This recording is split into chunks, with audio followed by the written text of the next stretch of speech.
Business, नौकरी या पढ़ाई में सफलता पाने के लिए गीता की इन बातों का रखें ध्यान। गीता में कहा गया है कि मन पर नियंत्रण बेहद जरूरी है, क्योंकि ज्यादातर हमारे दुखों का कारण मन ही होता है।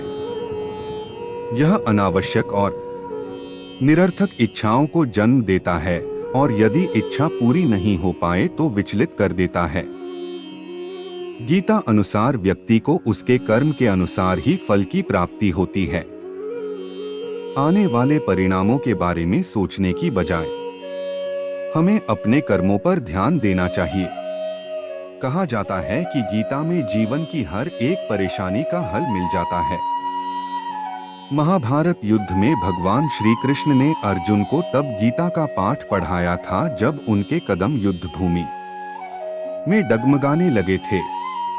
गीता के उपदेशों को सुनकर अर्जुन अपने लक्ष्य को पूरा करने की तरफ अग्रसर हुए। गीता कर्म करने और जीवन में आगे बढ़ते रहने की प्रेरणा देती है। यहाँ हम गीता के उन 5 उपदेशों की बात करेंगे जिन पर अमल करने से आप जीवन के किसी भी क्षेत्र में सफलता हासिल कर सकते हैं। गीता के अनुसार क्रोध से भ्रम पैदा होता है, भ्रम से बुद्धि व्यग्र हो जाती है। जब बुद्धि व्यग्र होती है तब तर्क नष्ट हो जाते हैं।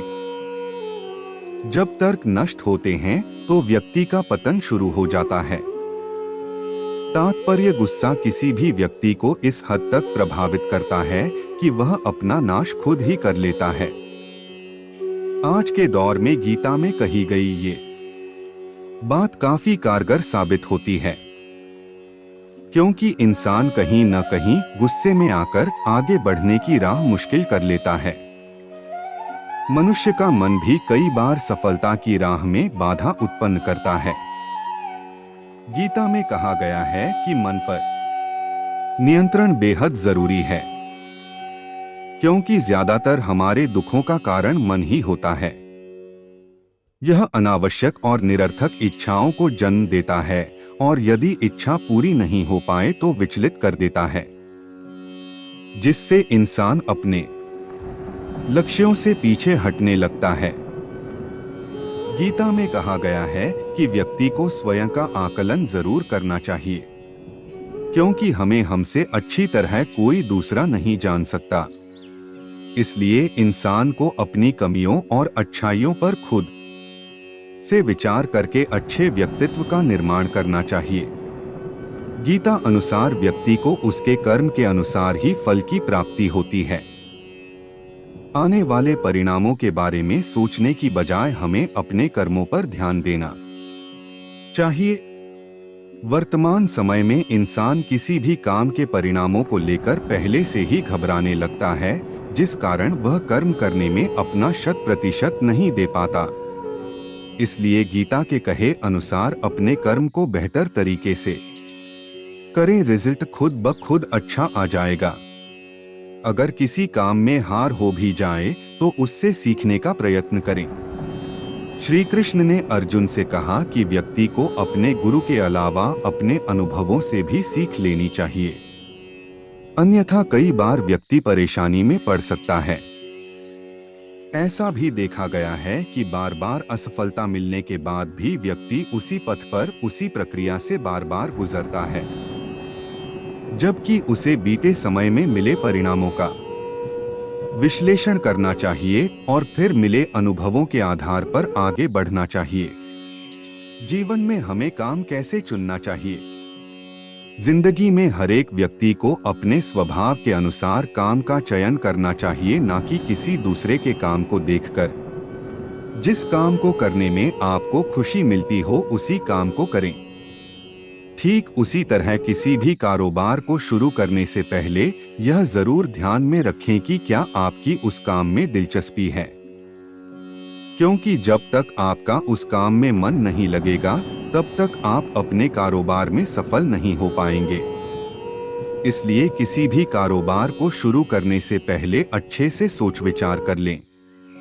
फल की इच्छा न करें। भगवद गीता में लिखा हुआ है कि मनुष्य जैसा कर्म करता है उसे उसके अनुरूप ही फल की प्राप्ति होती है। वर्तमान में लोग किसी भी काम को शुरू करने से पहले ही उसके रिजल्ट के बारे में सोचने लगते हैं। ठीक ऐसे ही किसी कारोबार को शुरू करने से पहले अगर उससे होने वाले मुनाफे की चिंता की जाए तो सफलता दूर हो सकती है। इसलिए जरूरी है कि प्रॉफिट के बारे में ना सोचकर अपने बिजनेस को बढ़ाने पर ध्यान दें। जिंदगी में कभी लालच ना करें। अक्सर देखा जाता है कि लोग लालच के चक्कर में अपनों के साथ धोखा कर बैठते हैं, जिसका पछतावा उन्हें बाद में होता है। श्रीमद् भगवद गीता में लिखा हुआ है कि जिस भी व्यक्ति ने लालच पर नियंत्रण पा लिया उसे सफल होने से कोई नहीं रोक सकता। अगर आप खुद का बिजनेस कर रहे हैं तो भूलकर भी लालच ना करें, क्योंकि अधिक लालच की वजह से आप गलत रास्ते पर चल सकते हैं। ऐसे में कारोबार पूरी तरह से तहस-नहस हो सकता है। इसलिए ईमानदारी के साथ ही अपने बिजनेस को आगे बढ़ने की कोशिश करें। खुद पर संयम रखें। पवित्र ग्रंथ में लिखा हुआ है कि क्रोध से भ्रम पैदा होता है, भ्रम से बुद्धि व्यग्र होती है। जब बुद्धि व्यग्र होती है तब तर्क नष्ट हो जाते हैं। जब तर्क नष्ट होते हैं तो व्यक्ति का पतन शुरू हो जाता है। यानी किसी भी परिस्थिति में अपने आप पर काबू रखे। गुस्से में आकर कोई कदम नहीं उठाए, नहीं कुछ बोले। गुस्से में बात बनने की जगह बिगड़ जाती है। इसलिए कारोबार करते समय भी अपने गुस्से पर संयम बनाकर रखें, ताकि आपके ग्राहक हमेशा आपसे खुश रहे, क्योंकि कारोबार में ग्राहक ही सब कुछ होता है। अगर आपको अपने कारोबार में सफल होना है तो श्रीमद् भगवद गीता में लिखी हुई बातों पर जरूर अमल करें, ताकि आप अपनी मंजिल तक पहुंच सके।